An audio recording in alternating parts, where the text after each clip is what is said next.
আচ্ছা আমরা আবার নতুন করে আসলাম ভাইয়া, দেখি কি অবস্থা। সাউন্ড এবার ঠিক হয় কিনা। এই আইফোনের ডিস্টার্বটা বুঝছে, অ্যান্ড্রয়েডে এই প্রবলেমগুলো হয় না। ওকে,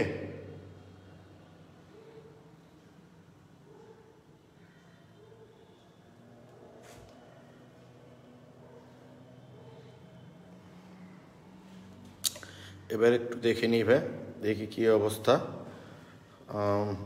বিসমিল্লাহির রহমানির রাহিম। ঠিক আছে সাউন্ড, হ্যাঁ শ্রাবণী সাউন্ড ঠিক না, আমি আসলে ফোনের কাছ থেকে কথা বলছি তো এই জন্য মনে হচ্ছে। এখন বয়ার সংযোগ করলে দেখি এখন কি অবস্থা সাউন্ডের, তাহলে বুঝতে পারবো। হ্যাঁ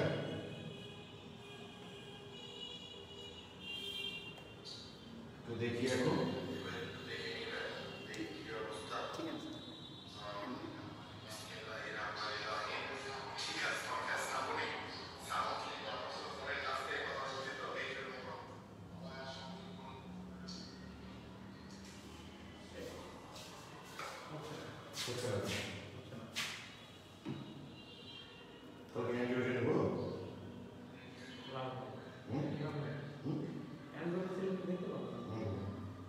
আচ্ছা ঠিক আছে ভাই, আজকে আমরা যেহেতু সাউন্ডের প্রবলেম হচ্ছে দেখি আমরা একটু কম পড়বো আজকে, অসুবিধা নাই, তবু ক্লাসটা অন্তত করি আর কি। হ্যাঁ ওকে, এখন কিছু বলার নাই আসলে সাউন্ড।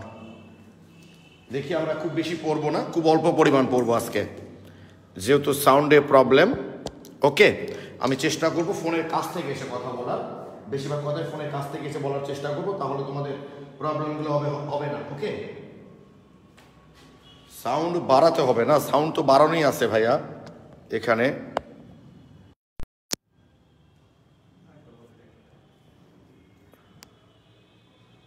আচ্ছা এই যে সাউন্ড তো বাড়ানোই হচ্ছে না। আচ্ছা দেখি, আচ্ছা দেখি ভাই একটু।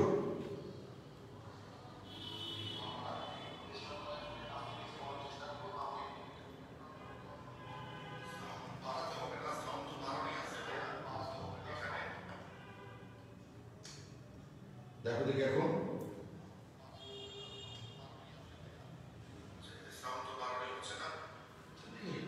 এবার ঠিক আছে না?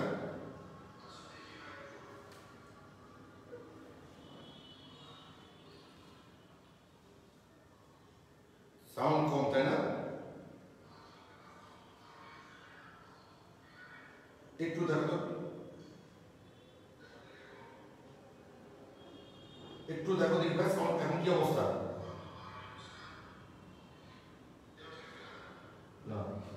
ওকে, তাহলে আমি ফোনের কাছ থেকে বেশিরভাগ কথা বলার চেষ্টা করব ভাইয়া।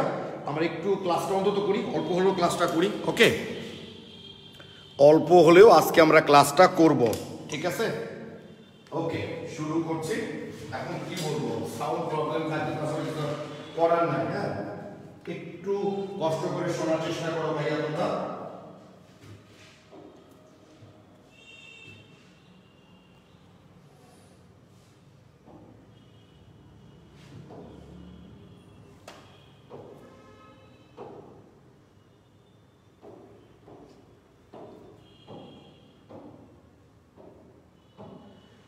ওকে, আজকে আমরা যেটা করতে চাচ্ছি সেটা হলো ভালো পাত্র নির্বাচন। তাই তো গতদিন আমরা দেখেছি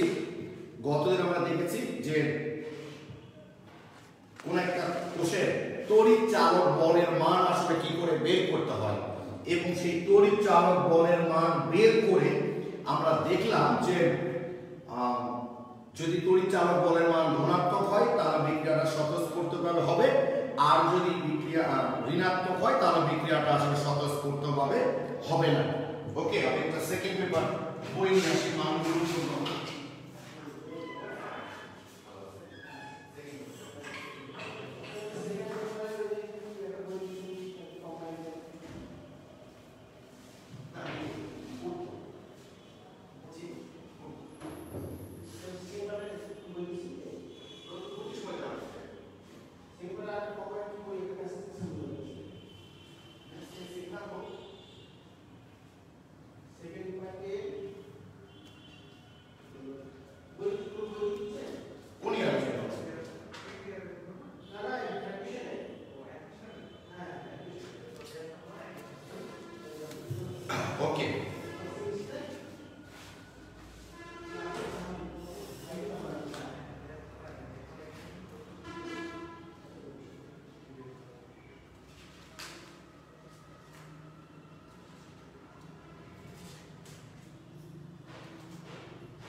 জাস্ট একটা টপিকস পড়াই ছেড়ে দেবো ভাই, কোনো অসুবিধা নাই।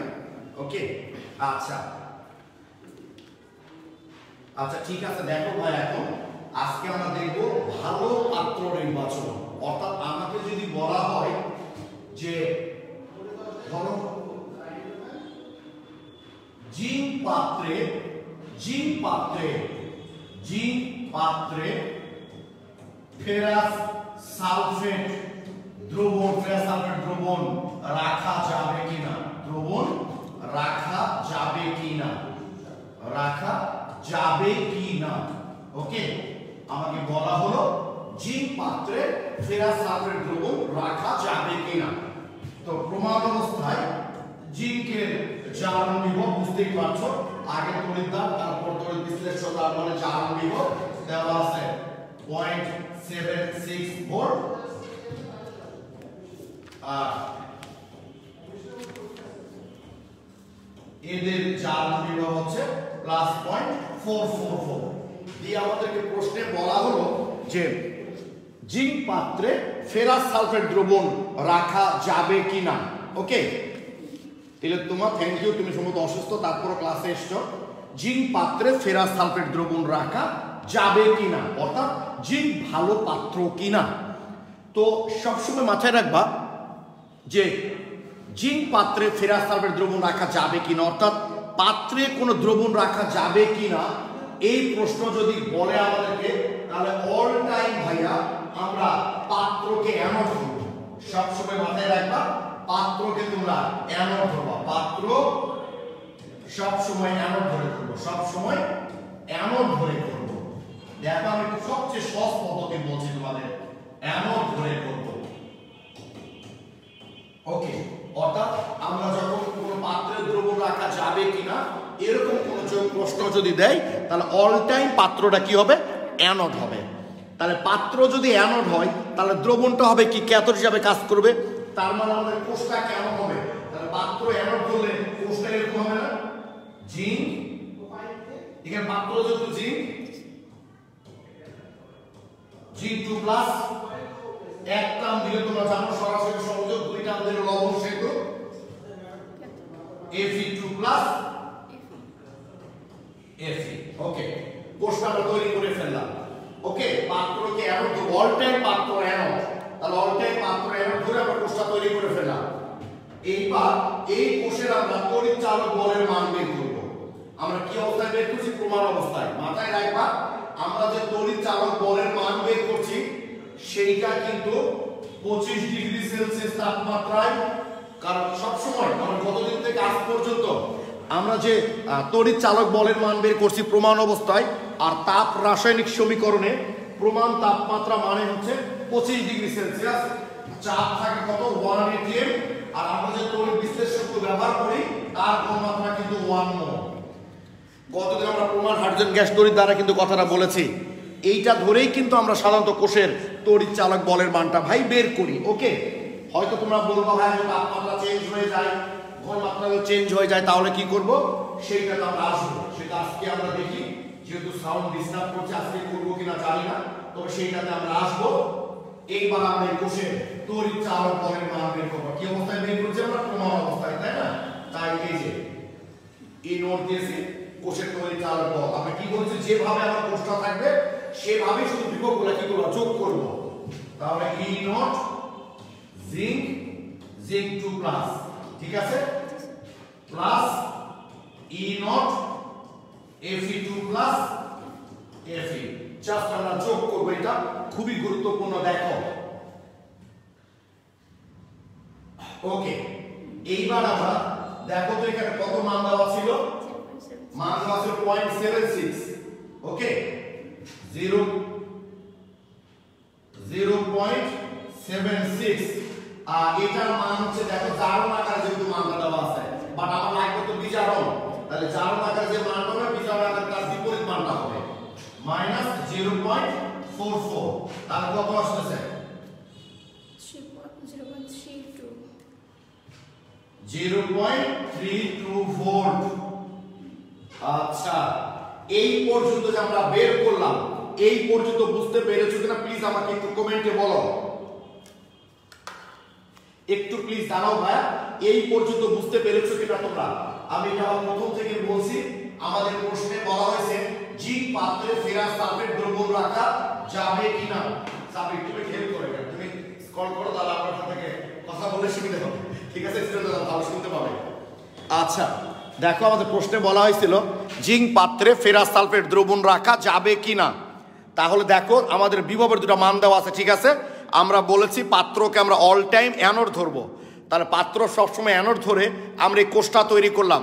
কোষটা তৈরি করে, হ্যাঁ একটু ঠানো সাব্বির, হ্যাঁ কোষটা তৈরি করে সেই কোষের তড়িৎ চালক বলের মানটা আমরা বের করেছি এবং আমরা দেখতে পাচ্ছি মানটা পজিটিভ এসছে। পজিটিভ এসছে মানে কি জানো? মানে আমরা ভালো পাত্র নির্বাচন করতে গেছি, গিয়ে বলছি যে ধরে নাও পাত্র খারাপ, খারাপ হলে তার মধ্যে কি কি বৈশিষ্ট্য থাকতে পারে? এই বৈশিষ্ট্য থাকতে পারে। পরে দেখলাম যে আমি যে যে বৈশিষ্ট্যটা খারাপ মানুষের মধ্যে থাকে ওই পাত্রের মধ্যে দেখি সেই সেই বৈশিষ্ট্য আছে, তাহলে সে আসলেই খারাপ, তার মানে ওটা ভালো পাত্র হতে পারে না। বাট আমি দেখলাম যে আমি পাত্রটাকে খারাপ মনে করেছিলাম, পরে দেখি না, আসলে একটা খারাপ মানুষের মধ্যে যে দিকগুলো থাকা উচিত ওই পাত্রের মধ্যে সেই দিকগুলো নাই, তার মানে সরি আমার ভুল হয়ে গেছে, ও আসলে ভালো পাত্র। তো আমরা পাত্রকে অ্যানোড ধরেছিলাম, অ্যানোড ধরে দেখলাম ওই কোষের তড়িৎ চালক বলের মান ধনাত্মক, তার মানে পাত্র যদি অ্যানোড ধরা হয় তাহলে বিক্রিয়া স্বতঃস্ফূর্তভাবে হবে। এই পাত্র অ্যানোড বিক্রিয়া পজিটিভ এসে মানে কি বিক্রিয়া স্বতঃস্ফূর্ত হবে। আর তড়িৎ রাসায়নিক কোষে আমরা কি দেখি? অ্যানোড সব সময় ক্ষয়প্রাপ্ত হয়। ওই যে ডেঙ্গেল সেল কি দেখেছিলাম, জিঙ্ক ইলেকট্রন ত্যাগ করতে করতে জিঙ্ক কি করে?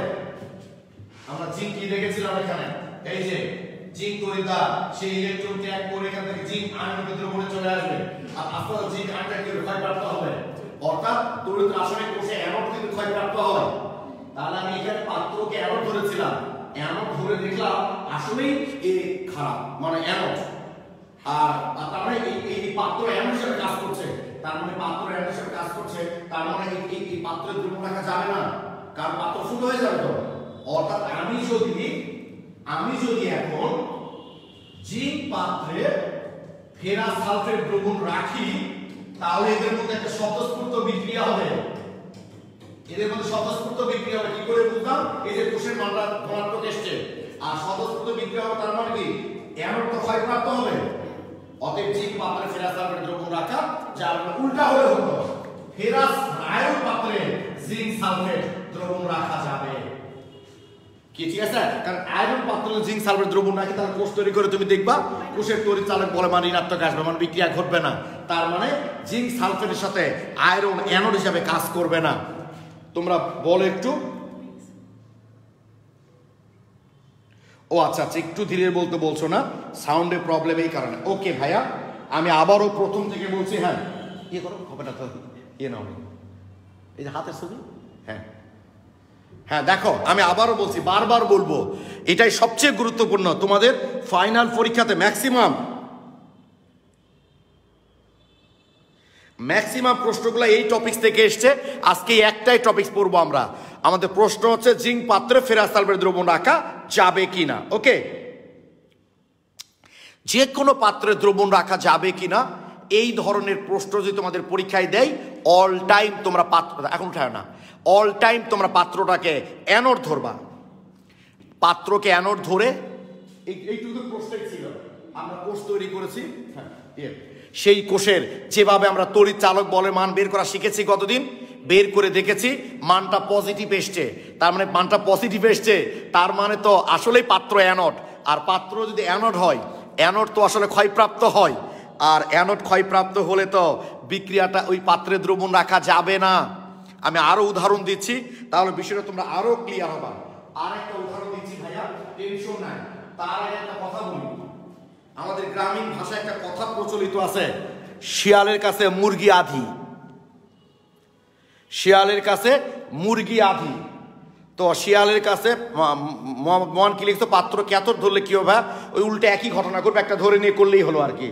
ওকে, আমরা অ্যানোড ধরি এই জন্য যে অ্যানোড ধরে যদি বিক্রিয়াটা স্বতঃস্ফূর্ত হয় তাহলে অ্যানোড ক্ষয়প্রাপ্ত হয়, আর পাত্র ক্ষয় হয়ে যাবে, অতএব পাত্রে দ্রবণ রাখা যাবে না। ওকে, এই কারণে এটা ধরলেই হবে।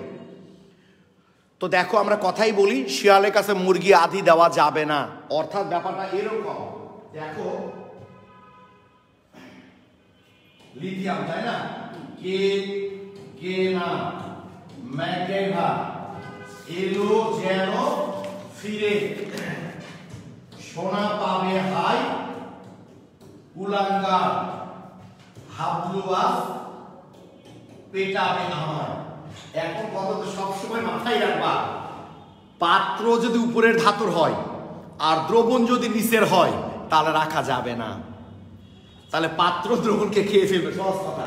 শক্তিশালী কারো কাছে দুর্বলকে রাখা যাবে না, তাহলে শক্তিশালী দুর্বলকে খেয়ে ফেলবে। খুব চমৎকার টেকনিক। অর্থাৎ মনে করো এগুলো তো খুব রেয়ার, অ্যালুমিনিয়াম পাত্রে জিঙ্ক সালফেট দ্রবণ রাখা যাবে না। কি সালফেট বুঝতে পারবে? অ্যালুমিনিয়াম পাত্রে জিঙ্ক সালফেট দ্রবণ রাখা যাবে না, কিন্তু জিঙ্ক পাত্রে অ্যালুমিনিয়াম সালফেট রাখা যাবে। আচ্ছা, আয়রন পাত্রে কি স্ট্যানাস সালফেট রাখা যাবে? টিনের পাত্রে কি স্ট্যানাস সালফেট রাখা যাবে? গুড। এই টেকনিকটা বুঝতে পেরেছো কিনা সেটা বলো, তারপর আমি আরো উদাহরণ দেবো এটা নিয়ে। প্লিজ একটু বলো। হ্যাঁ, সুদীপ্ত সরকার, নওগাঁ জেলার খুব জনপ্রিয় একটা কথা, শিয়ালের কাছে মুরগি আধি। অর্থাৎ পাত্র যদি উপরের ধাতুর হয় আর দ্রবণ যদি নিচের ধাতুর হয় তাহলে রাখা যাবে না। প্লিজ। সানাউল, তোমার প্রবলেম কোনটা ছিল একটু বলো তো ভাইয়া, আরেকবার আমাকে একটু মনে করে দাও। ওকে ওকে, থ্যাংক ইউ থ্যাংক ইউ, সবাই লিখেছ, বুঝেছি। পাত্র যদি উপরের ধাতুর হয়, দ্রবণ যদি নিচের ধাতুর হয় তাহলে রাখা যাবে না। ওকে, তাহলে একটু বলো তো আমাকে, তোমরা আমাকে একটু কমেন্টে জানাও, নিচের কোন ধাতুর, নিচের কোন ধাতুর পাত্রে HCl দ্রবণ রাখা যাবে? নিচের কোন ধাতুর পাত্রে HCl দ্রবণ রাখা যাবে? Iron, zinc, copper, aluminium. তোমরা আমাকে প্লিজ একটু কমেন্টে জানাও কোন ধাতুর পাত্রে HCl দ্রবণ রাখা যাবে। কেলাস জালি, আচ্ছা ওটা নিয়ে কথা বলো ভাই, এটার জন্য কেলাস সম্পর্কে আগে একটু ভালো করে জানতে হবে। সানাউল, ওটা কেলাস সম্পর্কে জানতে, আমি বলতেছি ভাইয়া, ওটা বলছি, দাঁড়াও। আচ্ছা, আফরোজা আহমেদ লিখেছো C, Tamrin C, Abdullah Mamun copper C, Shahriar Islam C, Sadman Shafat Nafis copper, Sudipta Sarkar Tanmoy copper, Nazmus Sakib C, Tilottama Pal copper. Thank you so much, সবাই কপার ঠিক লিখেছো আর কি। কারণ আমরা দেখতে পাচ্ছি যে হাইড্রোজেনের আগে, মানে HCl তে একটা হাইড্রোজেন আয়ন হিসেবে, তাই না? আর হাইড্রোজেনের আগে যে ধাতুগুলো আছে তাদের পাত্রে অ্যাসিড রাখা যাবে না। আয়রন হাইড্রোজেনের আগে আছে, জিঙ্ক হাইড্রোজেনের আগে আছে, অ্যালুমিনিয়াম হাইড্রোজেনের আগে আছে, একমাত্র কপার এখানে হাইড্রোজেন পরে আছে। তাই কপার পাত্রে রাখা যাবে, বাকিগুলো পাত্রে রাখা আসলে যাবে না। কি ক্লিয়ার কি তোমরা এখন? একটু বলো তো ভাইয়া, এটা ক্লিয়ার কিনা? আচ্ছা সানাউল, তোমার কেলাস জালিটা বলছি, শোনো খুব সহজে সংক্ষেপে একটু শুনে নাও। গঠন অনুসারে কঠিন পদার্থ হচ্ছে দুই প্রকার, একটা হলো দানাদার আর একটা হলো অদানাদার। এই দানাদার পদার্থ তাদেরকেই বলি যাদের একটা নির্দিষ্ট ত্রিমাত্রিক গঠন আছে। তো আয়নিক যৌগ যারা, যেমন সোডিয়াম ক্লোরাইড, পটাশিয়াম ক্লোরাইড, এরা দানাদার পদার্থের নির্দিষ্ট ত্রিমাত্রিক গঠন আছে। তো এই কঠিন অবস্থায় কিন্তু এই কেলাসের মধ্যে এই আয়নগুলো পঞ্জীভূত অবস্থায় থাকে। যখন দ্রবণে বা গলিত অবস্থায় চলে আসে তখন এই আয়নগুলো ওই কেলাসের মধ্যে যে পঞ্জীভূত অবস্থায় থাকে ওটাকে আমরা কেলাস জালি বলে থাকি। কেলাস থেকে বিমুক্ত হয়ে যায়, হয়ে তারা বিদ্যুৎ পরিবহন করে। এই জন্য তো কঠিন অবস্থায় আয়নিক যৌগগুলো বিদ্যুৎ পরিবহন করে না, কারণ তারা কেলাস জালির মধ্যে দৃঢ়ভাবে আবদ্ধ থাকে। যখন আমরা দ্রবণ তৈরি করি বা গলিত অবস্থায় চলে যাই। আচ্ছা, তোমরা যারা প্রবলেম দেখাইছো মেহেদি হাসান, তোমরা আমি এগুলো দেখেছি ভাই, এগুলো পরে বলো, আমরা আগে সিরিয়ালি প্রবলেমগুলো সলভ করে নিই। তারপর আমরা তো দেখেছো আগে আমরা প্রবলেম সলভের ক্লাস দিয়েছি, সেদিন এগুলো সলভ করে নিই। এইভাবে বিচ্ছিন্নভাবে প্রবলেম সলভ করতে চাইলে ক্লাসও ডিস্টার্ব হবে, কারণ এটা অনলাইন ক্লাস, মাথায় রাখতে হবে কি, ঠিক আছে? এই জন্য আমরা বলি যে আয়নিক যৌগগুলো কঠিন অবস্থায় বিদ্যুৎ পরিবহন করে না, কারণ কেলাস জালির মধ্যে কেলাস জালির মধ্যে তারা দৃঢ়ভাবে আবদ্ধ থাকে। ওকে, তাহলে এই মোটামুটি আমরা দেখলাম পাত্রে দ্রবণ রাখা যাবে কিনা। আমি তোমাদের এই জন্য বলেছি যে তোমাদের একটা ওই যে ফেসবুক গ্রুপ আছে দেখবা অনেক তৈরি করছেন, এটা নিজেরা একটু আলোচনা করবা, দেখবা অনেক প্রবলেমই তোমরা এখানে সলভ করে নিতে পারবা। অফলাইন ক্লাসে হলে পট করে একটা প্রবলেম বলে সঙ্গে সঙ্গে সলভ করে দিলাম, বাট অনলাইনে আমাদের একটা ধারাবাহিকতা মেনটেন করতে হবে। হ্যাঁ,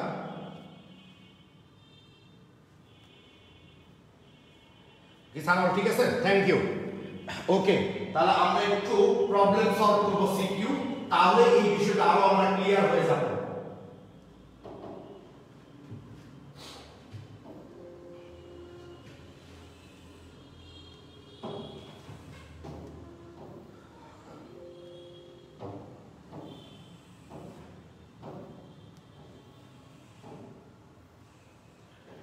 ও আচ্ছা, এই যে এটার কথা বলেছ না? আচ্ছা, এইটা আমি যদি এইটার কথা বলেছ, এই যে এখানে কি হয়েছে অ্যানোড জিঙ্ক, তার আগে তড়িৎদ্বার, তারপর তড়িৎ বিশ্লেষণ, লবণ সেতু, আর ক্যাথোড এখানে বিজার হয়েছে হাইড্রোজেনের, এখানে শুধু প্লাসটা ছুটে গেছে, এখানে প্লাসটা ছুটে গেছে, ঠিক আছে। এই যে হাইড্রোজেন তো আমি তোমাদের গত ক্লাসে দেখিয়েছি এটা যে হাইড্রোজেন গ্যাস তড়িৎদ্বার লেখার মিনিং হচ্ছে হাইড্রোজেন এবং প্লাটিনাম দিতে হবে, কারণ ওই হাইড্রোজেনের মধ্যে প্লাটিনামের আস্তরণযুক্ত ওই প্লাটিনাম পাত্রই মেইনলি এখানে তড়িৎদ্বার হিসেবে ব্যবহার করা হয়, এই জন্য এখানে প্লাটিনাম দেওয়া হয়েছে। ওকে, এই যে এই কারণে তো এটা তো ঠিকই আছে, আগে তড়িৎদ্বার তারপর তড়িৎ বিশ্লেষণ, কারণ এটা চালু হয়েছে এখানে, আর হাইড্রোজেনের বিজার আগে তড়িৎ বিশ্লেষণ তারপর তড়িৎদ্বার, ঠিক আছে। আর প্লাটিনাম দিতে হয় এই জন্য যে প্রমাণ হাইড্রোজেন গ্যাস তড়িৎদ্বারের গঠনই এটা, যার মধ্যে প্লাটিনাম তারকে একটা প্লাটিনামের আস্তরণযুক্ত তার দেওয়া থাকে আর কি। হ্যাঁ, এই কারণে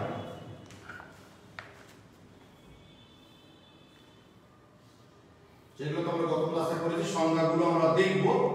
ওকে, প্রমাণ হাইড্রোজেন গ্যাস তড়িৎদ্বার গত ক্লাসে আমরা দেখেছি, প্রাইমারি নির্দেশক তড়িৎদ্বার, কারণ তোমরা জানো যে হাইড্রোজেন তড়িৎদ্বারের সাথে কম্পেয়ার করি, প্রমাণ হাইড্রোজেন গ্যাস তড়িৎদ্বারের সাথে কম্পেয়ার করি কিন্তু আমরা অন্য যে কোনো তড়িৎদ্বারের বিভব নির্ণয় করি, তাই এই প্রমাণ হাইড্রোজেন গ্যাস তড়িৎদ্বারকে বলি মুখ্য বা প্রধান নির্দেশক তড়িৎদ্বার। এছাড়া গৌণ নির্দেশক তড়িৎদ্বার আছে, সেটা আমরা পড়বো। আগে আমরা মূল জিনিসগুলো যেখান থেকে প্রশ্ন হয় পরীক্ষায় সেগুলো আগে একটু দেখতে চাচ্ছি। ওকে, আমরা একটু বিগত সালের প্রশ্নগুলো আগে একটু দেখতে চাই, তারপরে এখানে আসবো, দেখি প্রশ্নগুলো কিভাবে এসছে।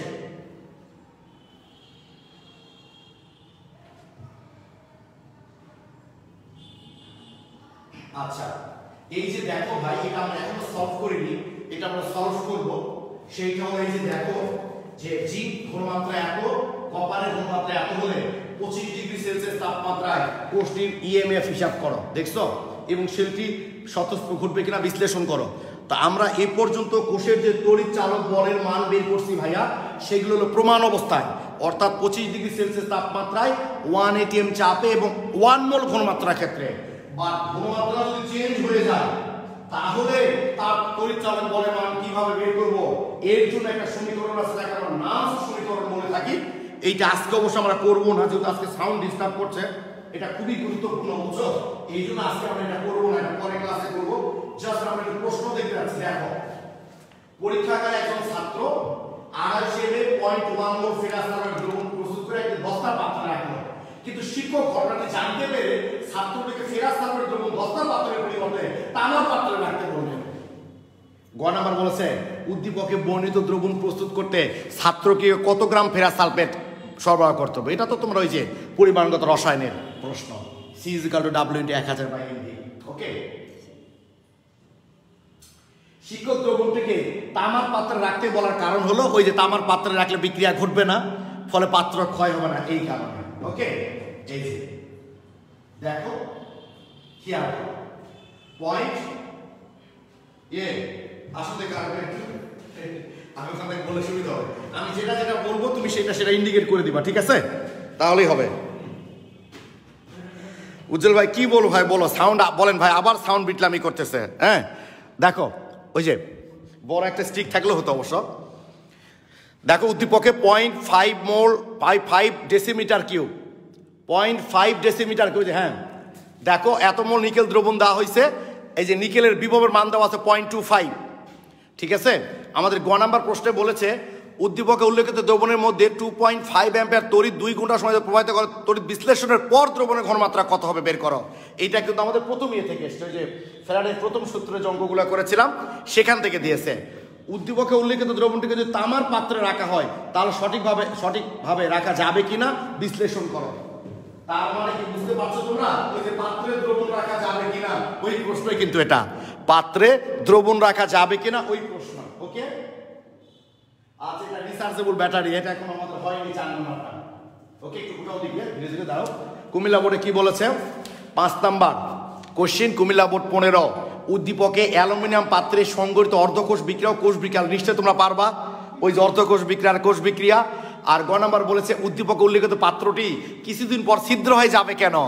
স্বাভাবিক ম্যাঙ্গানেজ, দেখো তোমরা ওইভাবে উঠাও দিকে একটু সাব্বির, এই যে দেখো দেওয়া আছে মান, যেহেতু অ্যালুমিনিয়ামের অতএব সম্ভাব্য কোষটি উঠাও, এই যে যেহেতু পাত্র অ্যালুমিনিয়াম রাখো, পাত্র যেহেতু অ্যালুমিনিয়ামের, তাহলে দেখো এটাকে আমরা অ্যানোড ধরেছি, ধরে আমরা কোষের পরিচালক বলের মান বের করে দেখছি মানটা পজিটিভ এসছে, তার মানে বিক্রিয়াটা স্বতঃস্ফূর্তভাবে হবে। আর স্বতঃস্ফূর্তভাবে হবে মানে পাত্রে দ্রবণ রাখা যাবে না, পাত্রটি ছিদ্র হয়ে যাবে। দেখছো ঘ নাম্বার প্রশ্ন এগুলো, উঠাও বাচ্চা। এই যে 6 নম্বরের গ, কোষটির ইএমএফ নির্ণয় করো। দেখছো তড়িৎচালক বলের মান নির্ণয় করতে বলছে, যেটা আমরা শিখছি। আর বি, পাত্রটি আয়রন নির্মিত হলে কোষটির দীর্ঘ সময়ের সঙ্গে তোমার মতামত বিশ্লেষণ করো।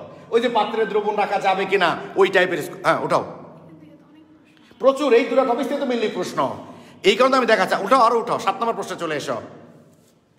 এই যে গ নাম্বার, উদ্দীপকের আলোকে কোষ বিক্রিয়াটির মোট কোষ বিভব নির্ণয় করো। উদ্দীপক কোষের সঙ্গে তো বিক্রিয়ার সময় কোষটি উপস্থাপন করে, এই যে আমি আর সলভ দিইনি এই জন্য একই রকম। উঠাও গ নাম্বার, তো তোমার জামা ঠেকতেছে এই জন্য মাঝে মাঝে লাফাচ্ছে। হ্যাঁ, উদ্দীপকের কোষটির তড়িৎ চালক বল হিসাব করো। উদ্দীপকের বিজারণ অর্ধকোষের তড়িৎ বিশ্লেষণ দেখছো জিঙ্ক পাত্রে রাখা যাবে কিনা, উঠাও। খ নাম্বার 9 নম্বর কোশ্চেন, উদ্দীপকের তড়িৎ রাসায়নিক কোষটির প্রমাণ তড়িৎ চালক বল হিসাব করো। ঘ নাম্বার, উদ্দীপকের বিজারণ অর্ধকোষের বিদ্যমান তড়িৎ 10টা পাত্রে রাখা যাবে কিনা গাণিতিকভাবে বিশ্লেষণ করো। ওকে, 10 নাম্বার, 10-এর গ নাম্বারটা বুঝতে পারছো ফ্যারাডের সূত্র থেকে। ঘ নাম্বার, উদ্দীপকের দ্রবণের টিন পাত্র এবং কপার পাত্রদের কোনটিতে রাখা যৌক্তিক বিশ্লেষণ করো। আচ্ছা ঠিক আছে, আর কি দেখার দরকার আছে? 16 সালে এসেছি, 19 সাল পর্যন্ত প্রশ্ন আছে, তাহলে চিন্তা করে দেখো এখান থেকে কি পরিমাণ প্রশ্ন তোমাদের এসেছে। আমাকে তোমরা একটু বলো, তোমরা দেখলে ভাই 16 সাল পর্যন্ত শুধু এই অবস্থা, অথচ 19 সাল পর্যন্ত তোমার প্রশ্ন দেখি, তাহলে চিন্তা করতে পারবে না এখান থেকে কি পরিমাণ প্রশ্ন এসেছে। আমাকে প্লিজ একটু তোমরা বলো, আমাকে একটু বলো তোমরা, পাত্রে দ্রবণ রাখা যাবে কিনা এই ধরনের প্রশ্ন তোমরা অ্যানসার করতে পারবা কিনা।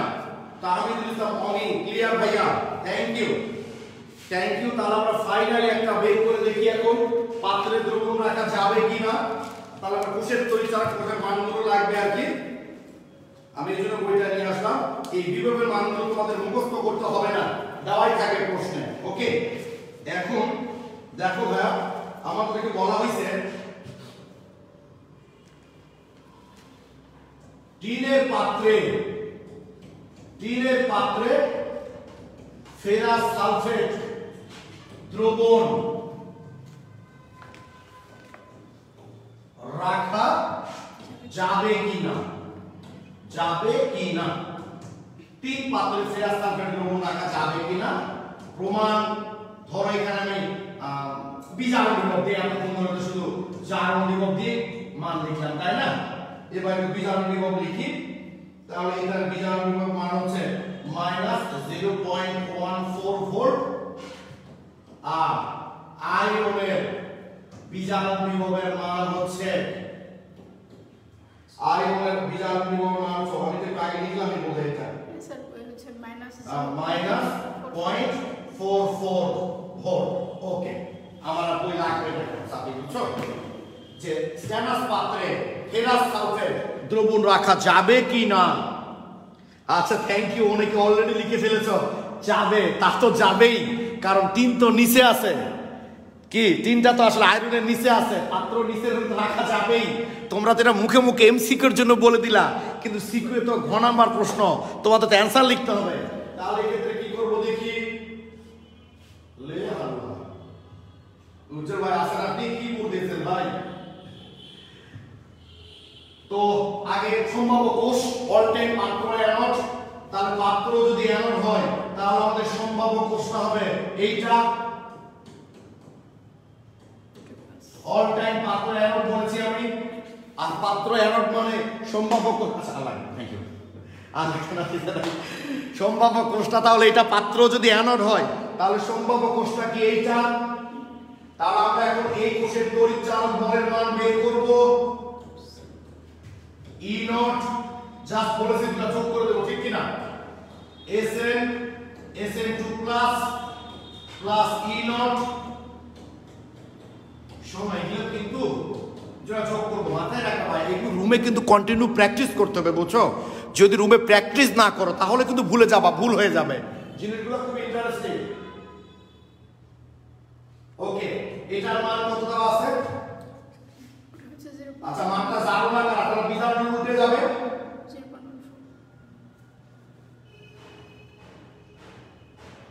ঠিক আছে, তাহলে উল্টে যাবে। কত দেওয়া এখানে? 0.14, আর এটা তো বিধান আকারে আছে, তাহলে মাইনাস 0.444, তাহলে মান এসেছে মাইনাস কত এসেছে? 3 না 0.30 না 304, তাহলে মানটা নেগেটিভ আসছে। তার মানে আমার ধারণাটা ভুল। আসলে এই ক্ষেত্রে পাত্র অ্যানোড হিসাবে কাজ করতে পারবে না, কারণ পাত্র অ্যানোড হলে এই কোষের তড়িৎ চালক বলের মানটা নেগেটিভ এসছে, অর্থাৎ তার বিক্রিয়া ঘটবে না।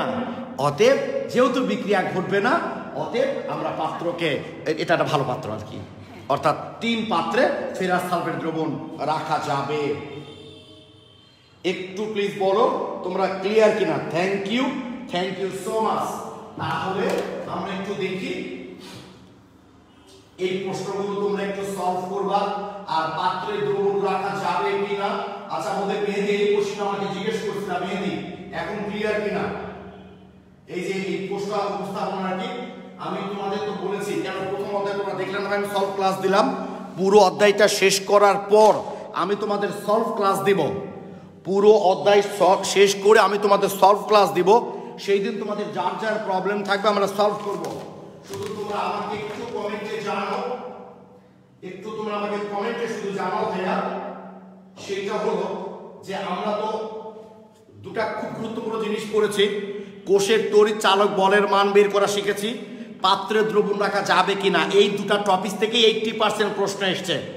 এবং আমরা যে তড়িৎ চালক বলের মানটা বের করা শিখেছি সেটা প্রমাণ অবস্থায়। তো প্রমাণ অবস্থায় যদি তড়িৎ চালক বলের মান দেওয়া না, বের করতে না হয়, যদি অপ্রমাণ অবস্থায় যদি ঘনমাত্রা এগুলো দেওয়া থাকে, তখন আমরা তড়িৎ চালক বলের মানটা কি করে বের করব? এই টপিকটা আজকে শুরু করব নাকি আগামী দিন? একটু বলো তোমরা কমেন্ট আমাকে প্লিজ। তোমরা বেশিরভাগ শিক্ষার্থী যা বলবা আমি সেটাই করব। যেহেতু আজকে সাউন্ডের প্রবলেম হচ্ছে, তারপরও তোমরা যদি বলো আজকে শুরু করার কথা, তাহলে আজকে করবো না আগামী দিন করব। প্লিজ একটু বলো, একটু কমেন্টে জানাও ভাইয়া। আচ্ছা, হাবিব লিখেছো কাল ভাইয়া, শাহরিয়ার ইসলাম কালকে, আগামী দিন প্লিজ। আচ্ছা, শ্রাবণী আগামী দিন ভাইয়া। তালা বেঙ্গবিতে ভাইয়া সাউন্ড এর পেয়ার, আচ্ছা তা ঠিক অবশ্যই, ইটস ওকে। তাহলে তোমরা আমাকে কথা দিবা, আজকে সাউন্ড প্রবলেম না হলে আজকে আরো ইন্টারেস্টিং ক্লাস আমরা নিতাম। তবে তোমরা অবশ্যই কথা দিলে আগামী শনিবার দিন, আজকে তো বুধবার তাই না, আগামী শনিবার দিন বলতে গেলে এই অধ্যায়ের গুরুত্বপূর্ণ টপিকটা শেষ হয়ে যাবে। আগামী শনিবার দিন এই অধ্যায়ের গুরুত্বপূর্ণ টপিকটা শেষ হয়ে যাবে। তারপর আরেকদিন ক্লাস করবো আমরা, ছোট ছোট কিছু বিষয় আছে, আর কিছু কিছু বিষয় আমি তোমাদের বলিনি, যে ওই মুহূর্তে বললে হয়তো একটু বুঝতে প্রবলেম হবে, সেগুলো বলবো। অর্থাৎ আমরা আশা করি আর 2টা ক্লাস নিলে আমাদের অধ্যায়টা শেষ হয়ে যাবে। তারপর আরেকটা ক্লাস দেবো আমি তোমাদের প্রবলেম সলভের জন্য। ওকে, ততক্ষণ সবাই ভালো থেকো, সুস্থ থেকো, সবাই ভালো থেকো, সুস্থ থেকো, সবার জন্য শুভকামনা রইল। আসসালামু আলাইকুম।